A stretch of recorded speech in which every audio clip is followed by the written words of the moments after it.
Man, that was awesome. Welcome, everyone. This is our Wisp and Bugcrowd Level Up Roundtable.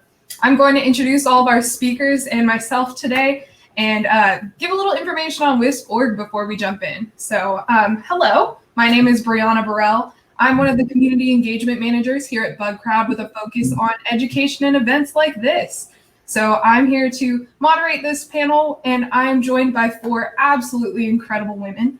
I'm going to introduce them right now and then give you a little info on Wisp. So let's do it. All right, first up, we've got Katie Paxton here. She was one of our incredible speakers yesterday. Katie is a bug bounty hunter, educational YouTuber, and somehow is finishing her PhD in cybersecurity and machine learning. Amazing. She's a former data scientist turned cybersecurity person, and she's been bug hunting since June 2019. She did an awesome talk on intro to AI yesterday, which was absolutely mind-blowing. Still thinking about that, still thinking about Rooster Crowd. So welcome, Katie. Thank you.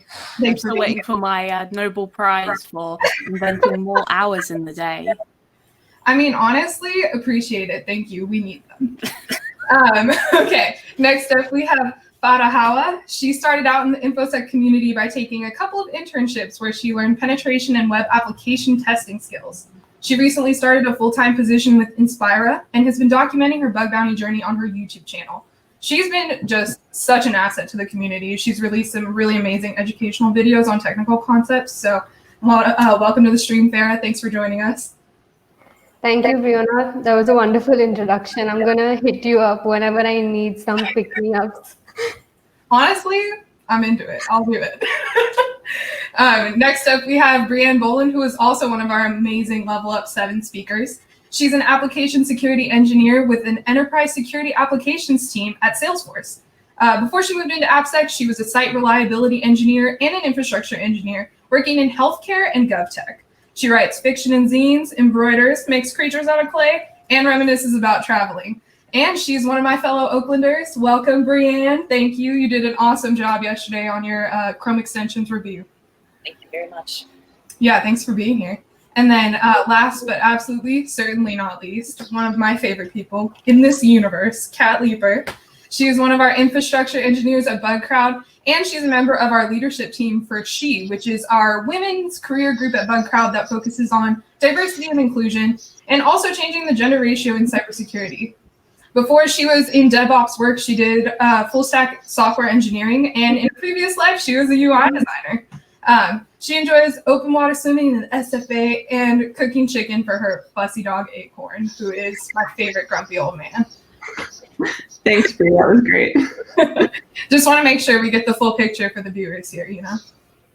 All right, sweet. So before I jump into questions, first of all, thank you all for being here. I just want to talk about Wisp really quick because this is a partnership with Women in Security and Privacy. So Women in Security and Privacy, I'm a volunteer there. I've been working with them for a while.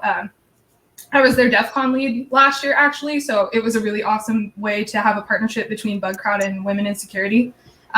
They were founded in 2014, and they're a nonprofit that promotes the development, advancement, and inclusion of women in information security and data privacy fields. So far, we have about 2,000 members in 3 different headquartered locations, which are San Francisco, New York, and Dublin, Ireland. The main objectives of Wisp are education, mentoring, networking, and advancement in supporting career advancement of women in security and privacy. So I know that they've done some amazing workshops. They do a DEF CON prep series to prepare people for the DEF CON conference. There's scholarships for training and conferences. And recently they just did a really awesome campaign and partnered with Share the Mic in Cyber, where they were working to cover training, certification, and education costs that are incurred by Black security and privacy practitioners.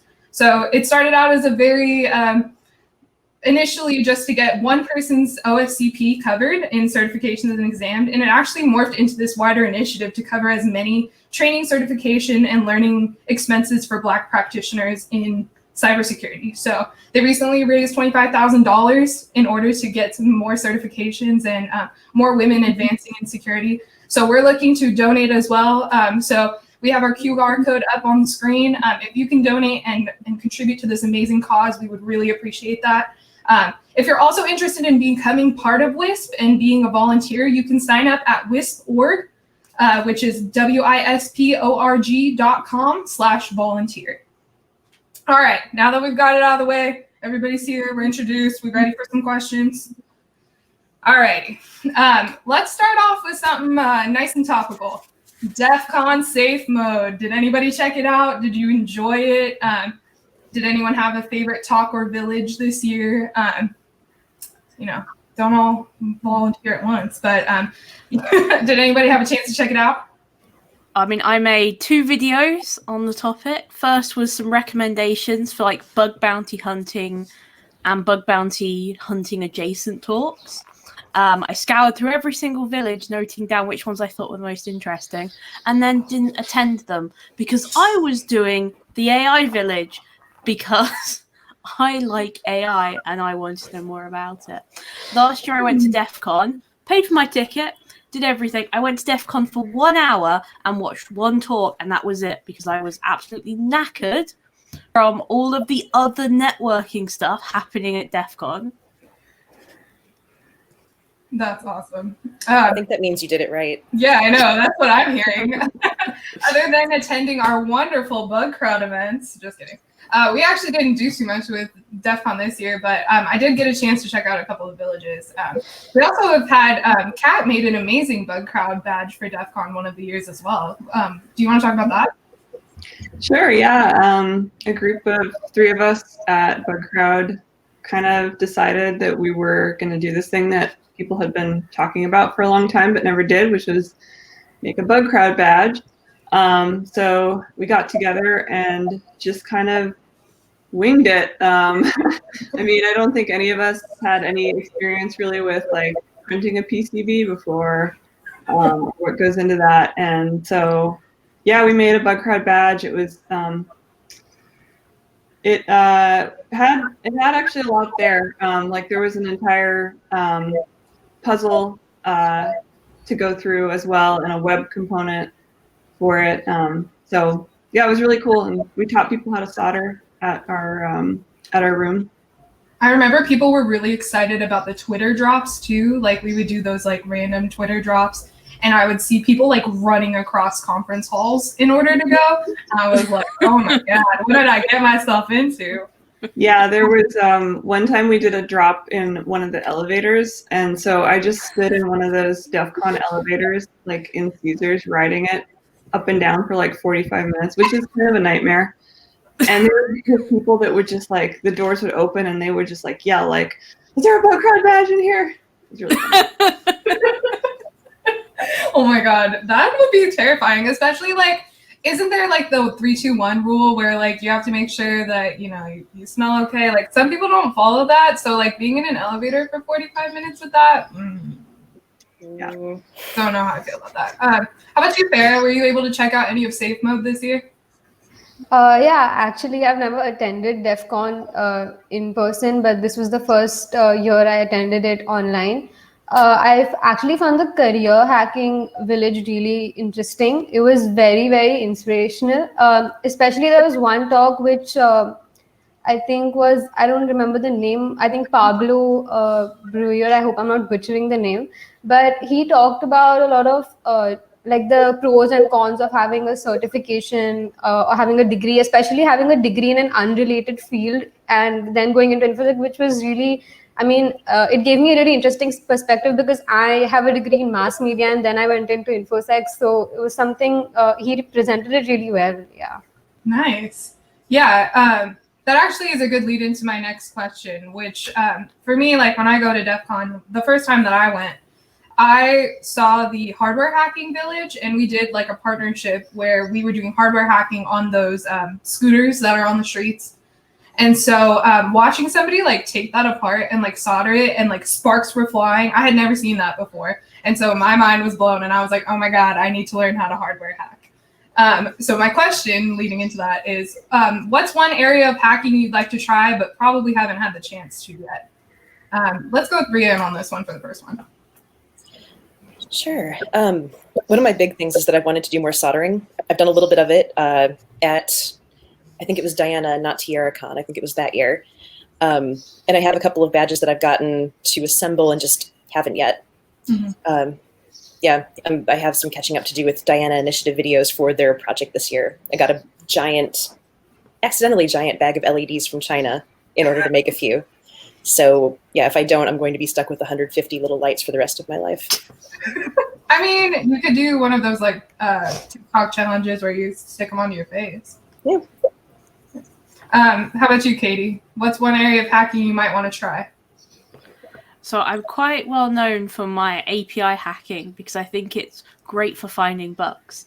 But one thing I really like to, especially like myself, is focus on how you can exploit AI systems. They can often be like really complex pipelines where an image might go through several different programs, even though you only see a web interface.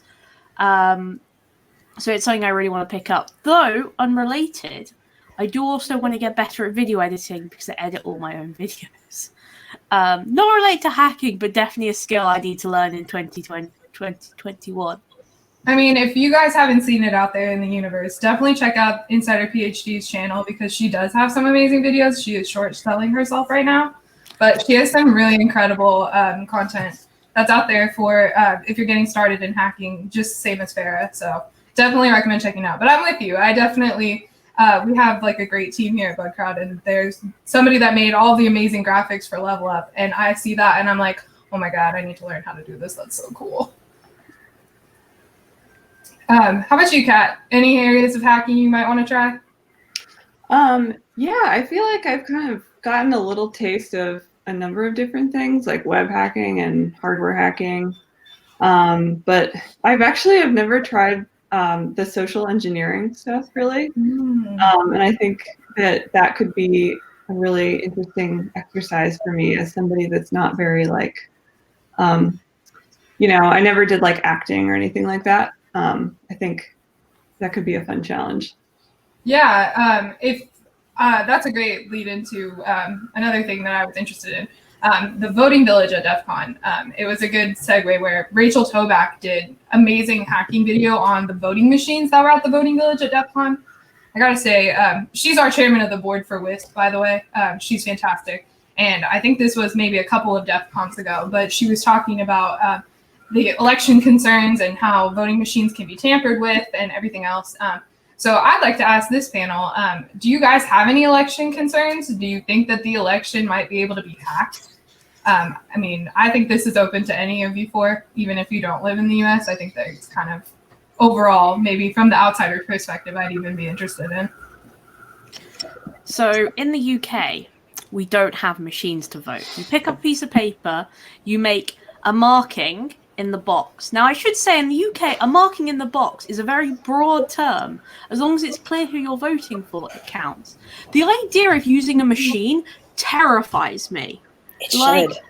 Especially watching, the kids who then hack voting machines. Absolutely terrifying. You just need to get a bunch of people in a room and just count them by hand. It's crazy that you use machines to do it.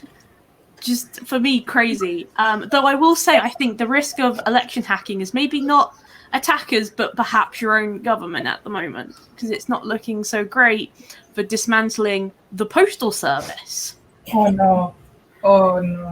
Yeah, I've seen a couple of them barred up with the red bars, which is not great. I'll pass the question to Farah as well. Do you know anything about election security? Do you think that there's hacking concerns for election security?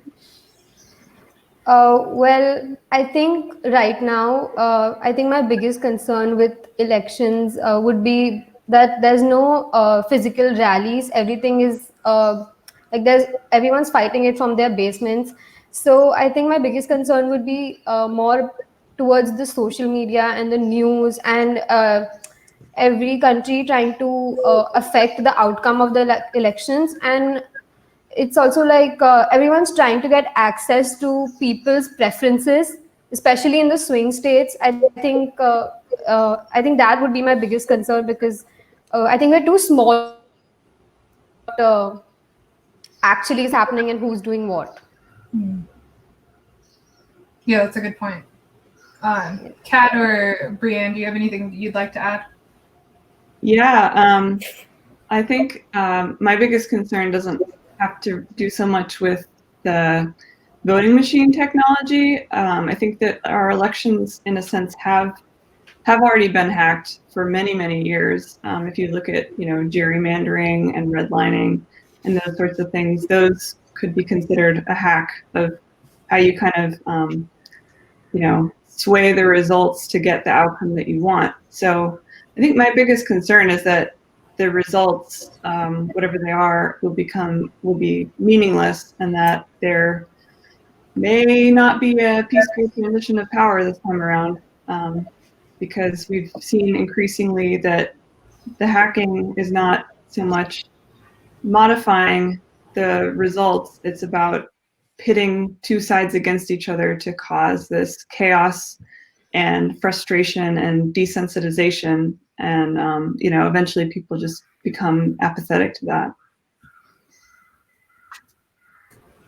Yeah, that's a great point. And I know for me, like, I had to check my voter registration, and I thought it was all set up and everything was ready to go, and I was sure of it, and sure enough, I had to re-register. So I know for me, I'm concerned that that happens to other people, and that they're not actively checking their voter registration, or really even just exercising their right to vote. So I know for me, like, as my side of things, I think that to protect our elections, we absolutely need to make sure that we're checking in on voter registration and getting people informed and registered to vote. I think that's really important just in general to stress that even if you think an election can be hacked, even if you're worried about the outcome of the election, it's really important, if you can, with safety concerns considering COVID, to get out there and make sure your voice is heard. Even if you're shouting into the void, if we have 30 people all shouting into what they consider a void, you've actually got a combined voice there, and it's really important to vote anyway. Even if you think the election is completely over, it's already been called, you've still got to vote. There have been places in the UK that have been controlled, I think, on 20 votes. Wow. To change an MP. So it's really important to exercise your right to vote. Absolutely. Absolutely. Okay, cool. So I think let's shift our gears a little bit. Thank you for speaking on that. And I do think that it is important that people are registered to vote and that they pay attention to our elections and the news if they can. But I want to shift a little bit into the InfoSec community and talking about community demographics, because I think that's part of it. It's part of being in the community and uplifting each other.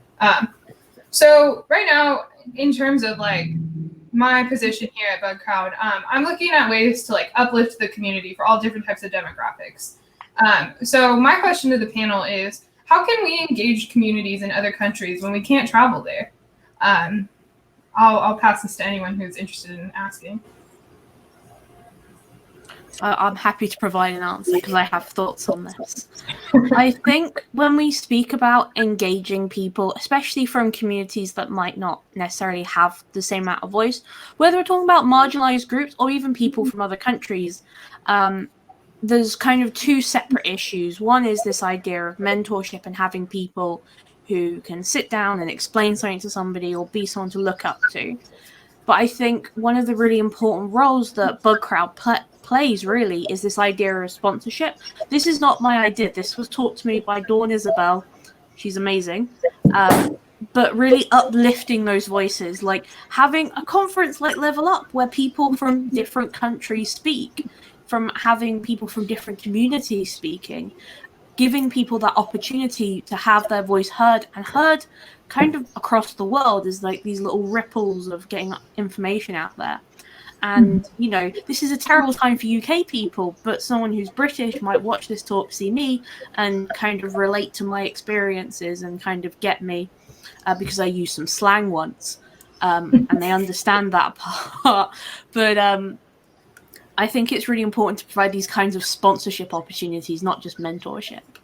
Absolutely. I think there's also some opportunity to be had. I live in the Bay Area, so I try to be really sensitive to the fact that this is not attainable to everyone, and I don't think it should need to be.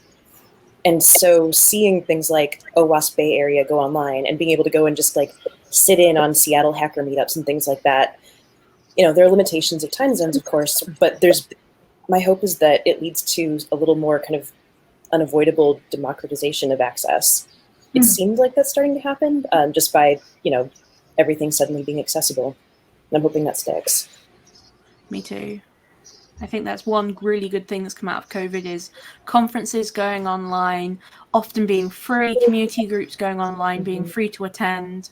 I think that's, if anything, I really, really hope that part stays.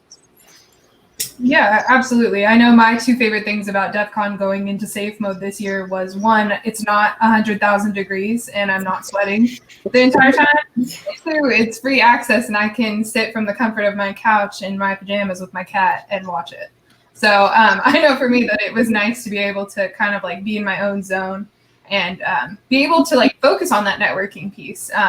You know what I mean? Because like, even as Katie mentioned it with one of her DEF CON stories, like it's very difficult to engage in that that piece of it if you're doing so many other things. I know Brienne came and volunteered at our Wisp booth last year, and it was great to see her and it was great to see all the other volunteers, but it was very difficult to take a moment and be like, hello, how are you doing? Let's talk. What are you working on?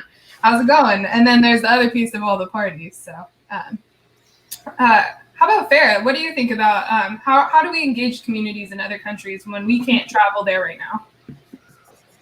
I think the first step is to just create awareness and let them know that there's someone out there who's trying to uplift them. Because I think most of these communities that we talk about, like that need upliftment, take a while to figure out that there's an InfoSec Twitter, like there's a community on InfoSec Twitter. At least for me, and I know a lot of people who don't even know that a community on Twitter like the one we have exists. So I think a step towards achieving that could be trying to be more active on a couple of different platforms, because you have to let them know, and then once they do, and then I think that's when you take it forward. Yeah, absolutely. And I think that's a good other segue into this other question, which I've asked myself. What role should companies play in this type of community development, right?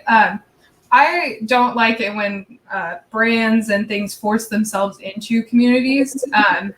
So I would be curious for the panel, what do you think that companies should be doing in roles in community development? Do you think we should be, how can we foster those connections? Answering people on Twitter.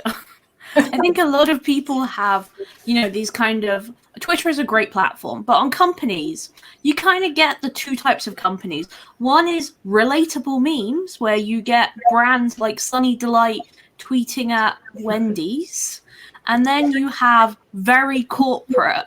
But there is a middle ground between how do you do fellow kids and I am a faceless corporation of interacting. Like, don't be this kind of person who is on the outside of a community. Engage with it, speak to people, reply to what people say. Don't just say you can contact our customer support or DM us for customer service. It's being that kind of company that will sometimes tweet memes, but also sometimes tweet kind of way more like, whatever. Bugcrowd talking about LevelUp, for example. Mm-hmm. So I think it's getting that right middle ground of being in the community, but without kind of going to hello, how do you do, fellow kids? Although that is one of my favorite memes, so like don't do it on it. It's one of my favorite memes as well. Kat, I would love you to, give some thoughts on the question as well. Like, what role do you think companies should play in community development? Any at all? Maybe none? Yeah, I think that they can be helpful in encouraging people to, be part of these events. And I think like what you're doing here, where, you're Bree as a person and you work for Bugcrowd, but you're also very approachable, and just having like a dedicated team that's active in that aspect on social media to get people involved is really great. Yeah, I appreciate that. Thank you. I'd also love to know, like, that's super great feedback, and I know that we want to incorporate those things. But What types of events and engagement do you guys want to see during this type of timeline? It's very different connecting with people in virtual spaces, like we've said. So are there other types of events or engagement opportunities that you would like to see from maybe not just Bugcrowd, but just anyone in general in this shelter-in-place timeline? I've been really glad to see more attempts at trying to sustain the natural networking that usually happens when people are in the same room, because that's been one of the things like from the very beginning, especially once DEF CON announced safe mode, and I was like, oh yeah, I'm not going to be in a room with strangers again, possibly this year. And I always got so much meaning out of that, like kind of despite myself as a pretty hard introvert. So I've been really interested in seeing what platforms have brought in to like make that coffee line experience happen. I didn't get to explore it in Diana, but there's the platform they use called Hopin has like a couple different ways of doing that. And yeah, that's what I'm watching the most because I think it's the thing that could be so easily lost. Like those happenstance, like I just wound up in the women's bathroom with 4 of the coolest women I've ever met. Like I still need that, and I'm watching for how technology will enable it. Things are getting better, like the features are coming out. Mm-hmm. It's so hard too. I know, like I'm trying to figure out how I can stay connected with people without first losing sight of the human element, but also not overwhelming myself with like overcompensating for human communication. That sounds so horrible, but it is in a way. Like I am compensating for that like loss of human element, right? Does anybody else have anything they'd like to share on that? So I don't think many people know this. I'm actually autistic. I hate talking to people in like a face-to-face situation because I can't read them. The pet like Discord or Slack has been amazing for me because you have sort of a sense of community, especially when I'm running my own Discord. I really feel part of a community, but also I can ignore it quite easily when I get overwhelmed. And I think with like COVID and shelter in place and stay at home, save lives, some of it has been really good for people with disabilities to avoid like stressful situations. Yeah.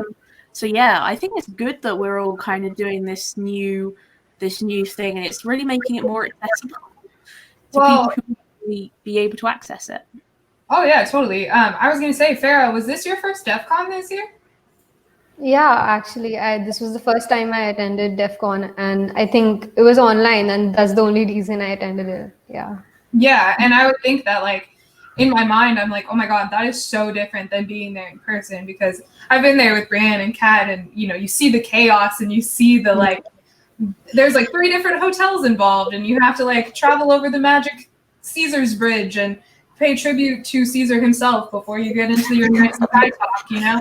And it's like, it's very confusing and off-putting, but I also felt that the Discord was a little bit that way. So how did you connect? Did you connect with people in safe mode? Like, were you able to network in the same way you might as a conference? No, I did not actually, but I think, I mean, the whole conference the in-person conference sounds really attractive to me. It's like I have never experienced it. I'm just waiting for everything COVID to be over so that I can just run to my first conference. Oh my gosh, you'll have to sign up for the Wisp scholarship, plug, that we do for DEF CON. No, that's, I mean, it is a thing, but also like would love to have you over for a conference. It's very different. Is there a way that you could have saw yourself networking for DEF CON? Sorry to harp on this so much. I'm so interested in it.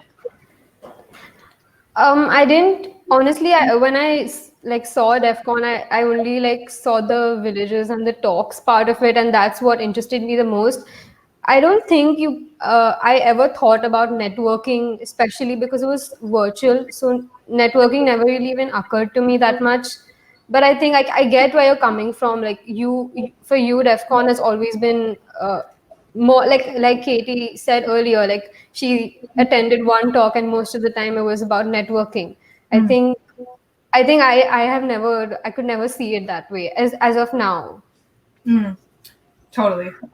Well, there's also, I know that India has NullCon as well, and that's a huge hacking conference, and it's been interesting to see all these conferences move into that cyberspace. So there could be potential there to network as well. It might be different, maybe for more local areas.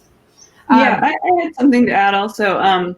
So I know Wisp has their like tandems program, and from what I know from signing up, it's been regionalized. So they try to pair you with somebody that's in your region. But now that COVID is here and it's probably never going away,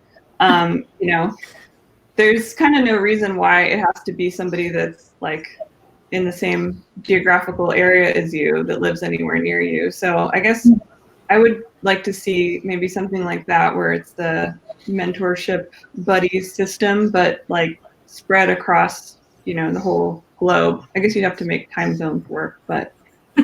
Hey, just like this. Look, we have like 3 different time zones going here right now, so we can make it work. Yeah. Awesome. Thank you, ladies, for answering those questions. I actually want to jump into the job search side of things because we've kind of talked about community development and DEF CON and the networking aspects, and a lot of those things are used to find a job in InfoSec. Amazing. So I was reading a study recently. There was a survey conducted of 500 cybersecurity professionals at 284 different companies. This was by the SANS Institute. And these companies were asked what skills they find most useful in job candidates. They found that 85% ranked networking as a critical skill, followed by knowledge of Linux, Windows, common exploits, so like OWASP top 10, and then data skills were utilized over programming skills. So all this being said, do you guys agree with this statement? Would you say that certifications or degrees are required to join InfoSec? I have a question. Is that networking as in like networking with people, or is that like it is networking with it was I had to clarify. In the Discord later because I thought the same thing.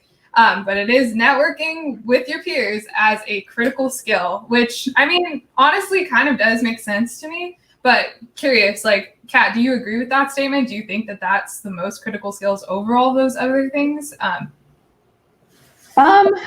It is and it isn't. Like, I don't want to discourage anyone from networking because you should definitely be focused on that as well. I think knowledge of physical networks is also super important. That's actually how I was gonna answer that question. But I mean, yeah, it is really important because you can get certifications and you can get skills, but if you never expose yourself to the opportunities, then you're not going to ultimately set yourself up for the best success that you can have. So yeah, I mean, definitely, like people skills are important, I think, for a lot of different jobs, and InfoSec is also one of them. Mm-hmm. It's funny, that list. Oh, sorry, go ahead. I was just going to say, I totally agree. I got my most recent job because of networking. I got a job last week, so yay for getting a job during COVID. But I got that job simply because I knew the hiring manager and he knew me and he knew my work, and because we had that good rapport, he could kind of trust me in that position. Yeah, that list of qualifications is basically how I have my job from start to finish. Like, I have my job because I made a friend at a Wisp event in 2016. I went to one of the DEF CON prep events, and we both were in the handcuff competition. She placed first, and I placed second. And then we realized we'd gone to the same code school, and we kept in touch.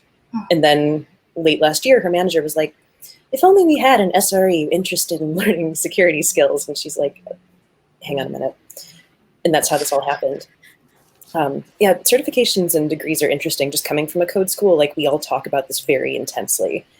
What does it take to come across as legitimate? What does it take to actually, both gain skills and make people think you have them, which is a different thing.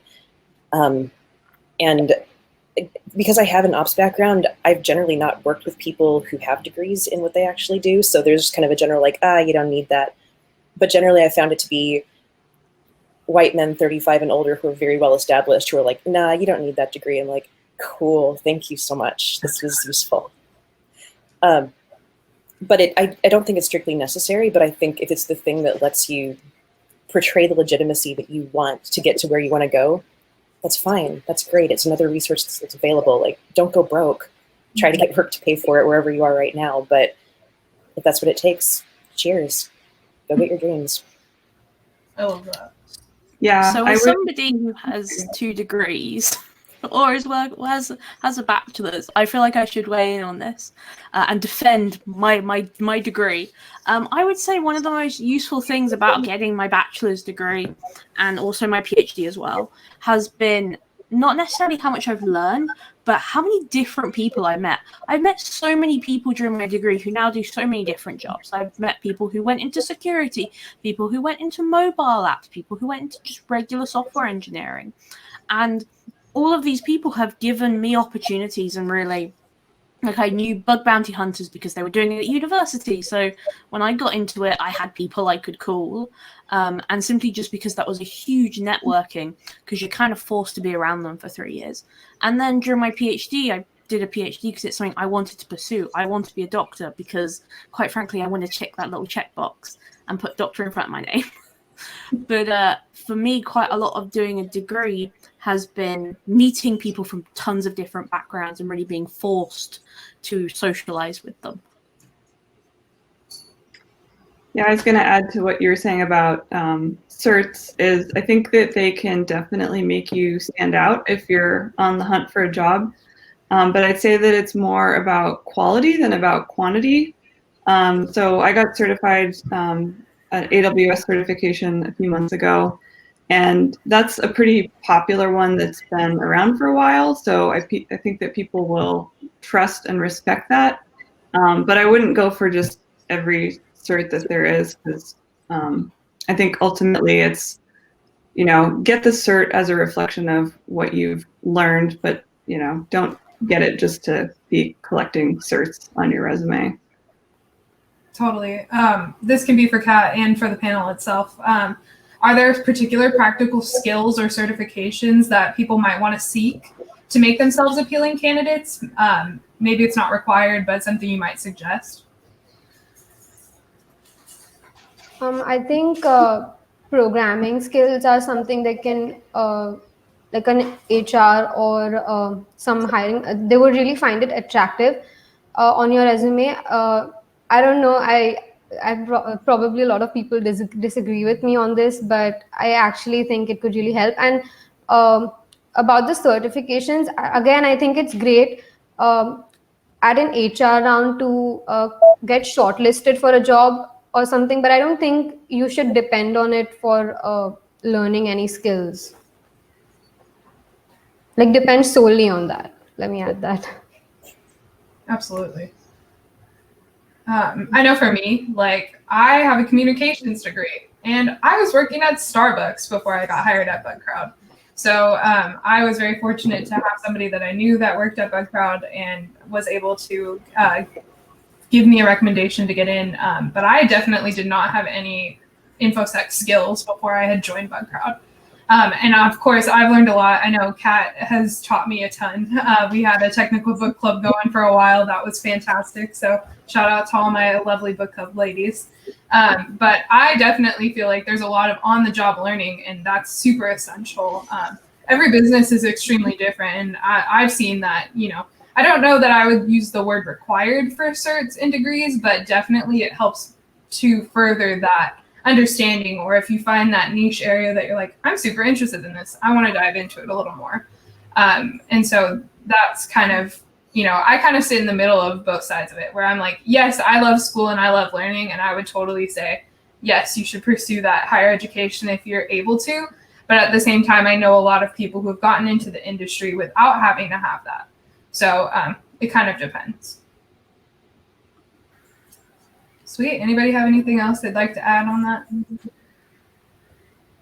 Awesome. Okay. Now that we've kind of talked about finding a job in cybersecurity, how do you build up your confidence in the industry once you have that job? So I'm going to ask to the panel, how did you guys build up your confidence in the industry? And have you had imposter syndrome while you've been doing it? My strategy is fake it till you make it. If you look really confident, no one can actually tell the difference, to be honest. There's a great meme where it's like, when do I stop pretending? Never. And I think that's kind of true. I think whenever you're in a situation where you kind of might feel a bit of imposter syndrome, and you don't really feel confident, you've got to just project whatever confidence you have. And then eventually you won't be able to tell the difference between what was your fake confidence and what was your real confidence. And especially when people talk to you and build you up, you can sit there and really dwell in going, I'm not this person you think I am. You think I'm fantastic. I'm not fantastic. I'm bloody terrible at all of this, and you just haven't realized. And I think what's really important is to really take a step back from those thoughts and not just, it's very easy to dwell on them, but instead taking a step back and going, by the data, I'm a great person. And sometimes you do need to give yourself a little bit of pep talk and that just a bit of fake confidence. I'm still faking it. I love it. I'll ask the same question to you, Farah. How have you built up your confidence so far in the industry? I could really relate to what Katie was saying. Like, it's just like, you haven't realized how terrible I am. Like, that's something I really feel.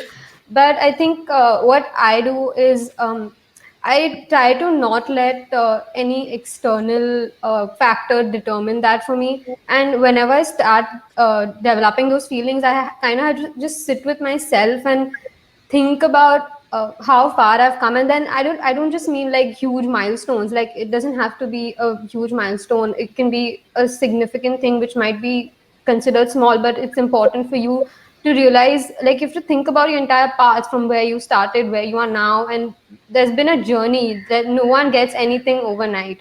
I think for me, realizing that whenever I feel that imposter syndrome, I think that really helps. Just sitting down with myself and letting it come internally rather than externally. Absolutely. Yeah. I'll ask the same question to you, Brienne. Have you built up your confidence in the industry, or have you had to combat imposter syndrome? Oh man, I totally have. Yeah, my first tech job was in 2015, and I got thrown pretty much in the deep end. Like, you are now on a government contract. Like, all right. So I had to get pretty good at both being able to ask questions that I felt a little foolish about, but also just asserting confidence. I don't know, one of the most useful things that I actually got before I went into tech. In 2013 and 2014, I was trying really hard to find a different writer's job, and no one wants to pay writers for anything, surprise. So I got really practiced in writing cover letter after cover letter, and I developed this voice that I thought of as the carnival barker, which was basically just like, this person is amazing. You are super stupid if you don't look at this person's resume. It is astonishing. They have everything that you want. Check it out. And like, I can kind of summon that at will now because I wrote dozens and dozens of cover letters in that vein. I can so relate to that. Like, I have my partner actually calls it my YouTube voice, where I have this voice, especially when I go into videos, that I can really project and like project this amazing Katie who's the best person you've ever heard of and is amazing. And then I'd sort of come down off the coffee high and relax a little bit. But I totally relate to that whole experience. That's great because I can, maybe you can do this too, but I can summon it for other people too. Like, I offer cover letter writing services, or just like, do you want to hear how awesome you are for 5 minutes? Because I'll tell you, and it's really convincing, I think. So just let me know. Oh man. I'd love to ask Kat the same question. How have you built up your confidence in the industry? Yeah, so I think it's really easy to feel like an imposter when tech is constantly changing. It changes for everybody. And you have to remember that you're going to be wrong sometimes, but you have to kind of just get through those experiences because everybody has those. So it's really like others were saying, finding people that are supportive of you, that you trust, like your friends, partner, parents, whatever. If you trust those people and you trust their judgment, then when they tell you that you're awesome, you should listen to them. And that's kind of what I do. Well, I think all of you are awesome. I am super inspired by all of you. I've just so enjoyed seeing all of you blossom and like become these amazing women in InfoSec. So thank you for inspiring me. This is not the end of the panel, unfortunately, but I just want to say that like I love each and every one of you, and I really appreciate all the amazing contributions you've all made to InfoSec. So I appreciate that's for me, how I build myself up, because I see you guys being out there and being amazing, and I'm like, oh my God, I want to do that. I want to be that way. I want to be inspired and contribute to the community. So that's how I build my confidence and try and get myself on that path.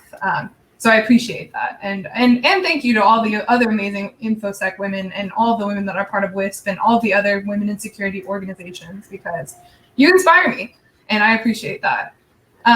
Okay, so I want to take a couple of questions from our audience and from our Discord. And then I have one fun last question for everybody that has stumped all of my family members for some reason. Okay, we've got a question from Andrew Mohawk on Discord, and he asks, what is a good way to bring more diversity to teams, and what should organizations do in the future to promote it? I think a lot of people think diversity is a thing you do. Diversity is a thing you have to do to make good things. Like, diverse teams build good products. They build more secure products. I was at DefendCon, which is a conference in Seattle last year, and I listened to this talk from someone at Facebook who was talking about the security issue they had with women in India not using profile pictures. And they just didn't understand it because their engineers are primarily male and primarily located in the States. They didn't understand why people in India, and specifically women, would have this huge problem with it. And that really affected the product they made because it made it worse. And they didn't have this solution. And I think when we think about diversity, we're thinking, okay, how do we get people involved? We should be thinking about it in a slightly different way, which is if we want to make good stuff, we need a diverse team. You can't make good things without diversity. You can't make secure products without diversity. And if you want to support diverse teams, hire diverse people. It's not actually that difficult to hire a woman, I promise. Don't just look for what we might consider kind of typical roles. I think people here really demonstrate that actually there's no person that goes into InfoSec. There's tons of different ways to go into this industry and really find a job in InfoSec. Just hire them. Absolutely. The thing I always think of is that whenever I hear a company start talking about diversity, I want to tell them that they need to have their house in order first. Mm-hmm. It's hard. Like, I don't have a great prescribed way to do this, or else I'd be much richer. But the thing that I think of is when I started my job in 2018, I forget how this came up, but I was talking to the other younger engineer on my team, and I got to be the one to inform him that any woman engineer or like not cis male engineer is probably at most 3 social degrees removed from all of the rest of them.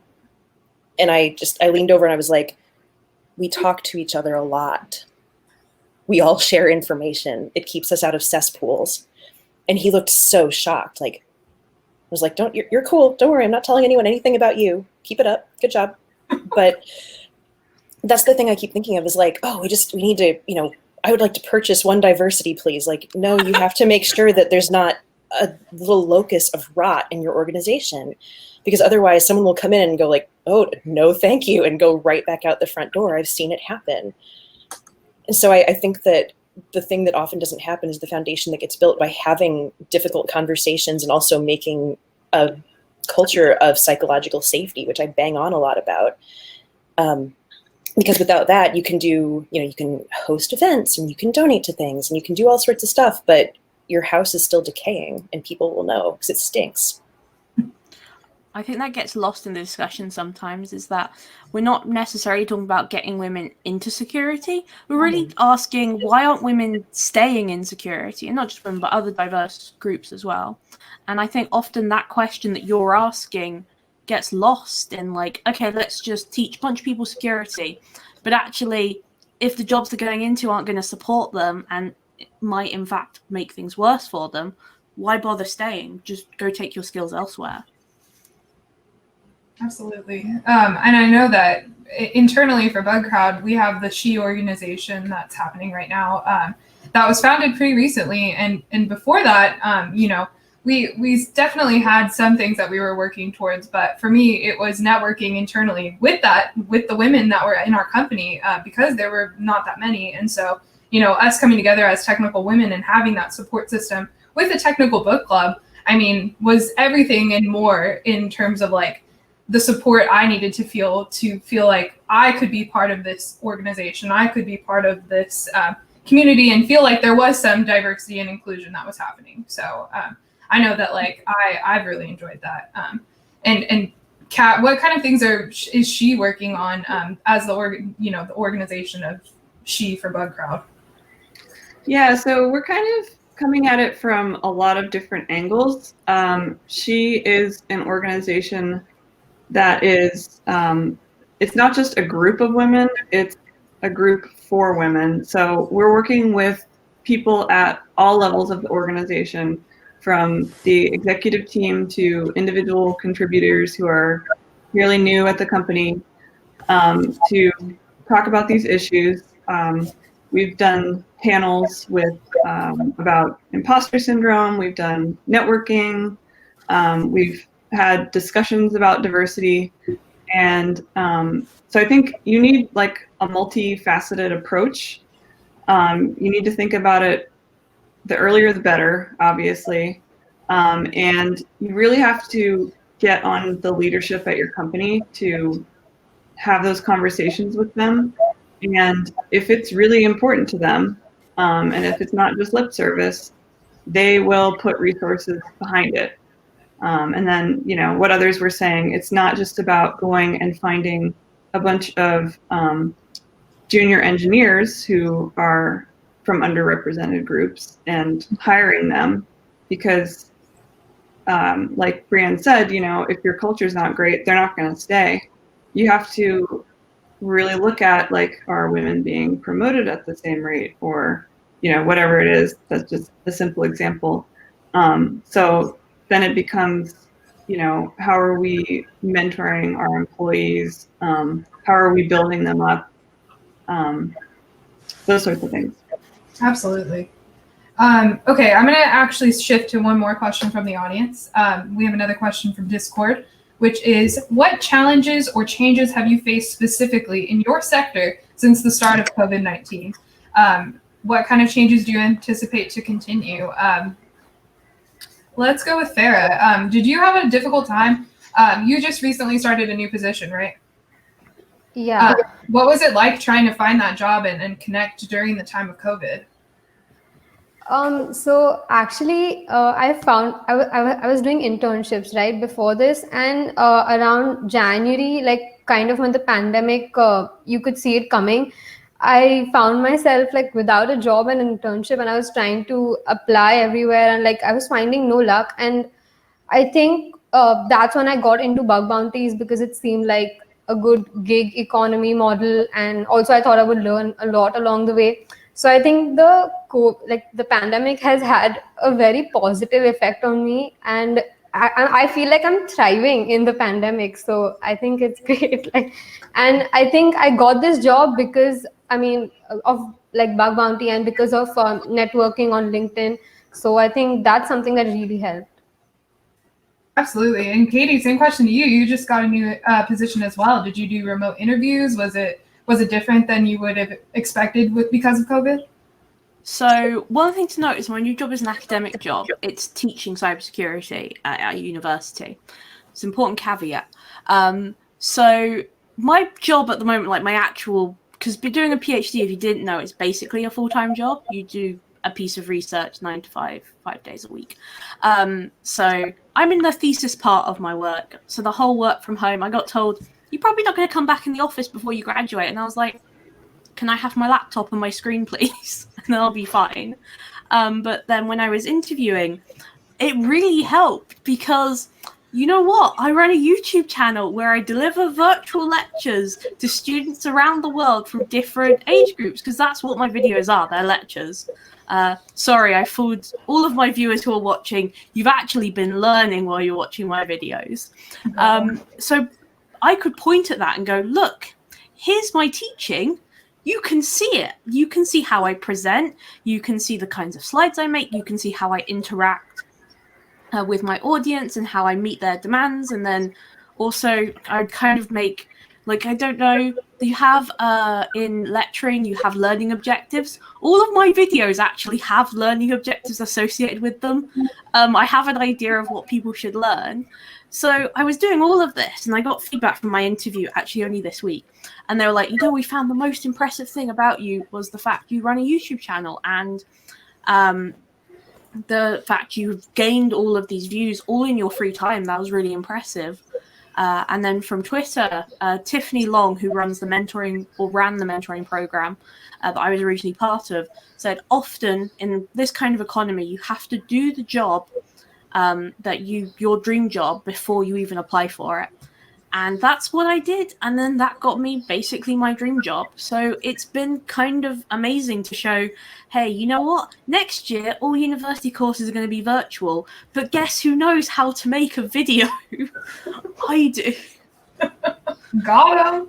I love that. Oh my gosh. Yeah, that's fantastic. And such an interesting take, especially with COVID, you know?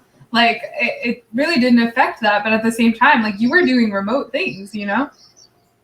It's been like incredible to be able to kind of accidentally find myself in a very favorable position, but I'll take it because it's COVID. The economy is kind of collapsing. I'll take any help I can get. I'm not going to be that picky.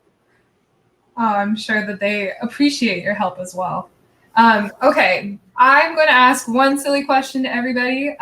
With the answer to this question, I would love if you could shout out where people can find you on the internet. And let's do it. All right, let's go around the room. Question. If you had to delete everything off of your phone except for 3 applications. Now, what tripped my family up was like anything that's on there already is fine. Like you're texting, you're calling, that's all good. Like you got to keep that. That's the main function of a phone. But if you had to keep 3 apps only from your phone, what would you keep? All right, let's start with Brienne and go around the room. Sure. You can find me on Twitter. I'm just Brienne Bolin on there, and briennebolin.com. I post blog versions of all of the talks I do, so it's kind of busy over there right now because it's been an interesting season. The only 3 I would keep, let's see, Words with Friends, Feedly, and You Need a Budget. Good one. All right, on to Farah. If you had to delete everything but 3 apps from your phone, what would you keep? All right. So first you can find me on Twitter. My handle is Farah_Hawa01, and you can also subscribe to my YouTube channel. And if I could keep only 3 apps, I think I would definitely keep Zoom to be in touch with my friends and actually see them. I think I would keep Twitter to just be updated with all kinds of InfoSec stuff. And I think my email so that I can get bounty notifications. Hey, wait a minute. Those are good. All right. Katie, where can people find you on the internet and what apps are you keeping? You can Google me now. I'm very proud to say I'm finally Googleable. Insider PhD. Now, that's not inside a PhD. That's insider as in insider threat. And that's not insider PHP, but PhD as in they had academic qualification. It gets mixed up a lot. And you can find me on Twitter and YouTube. You just search for me. So the 3 applications I would keep.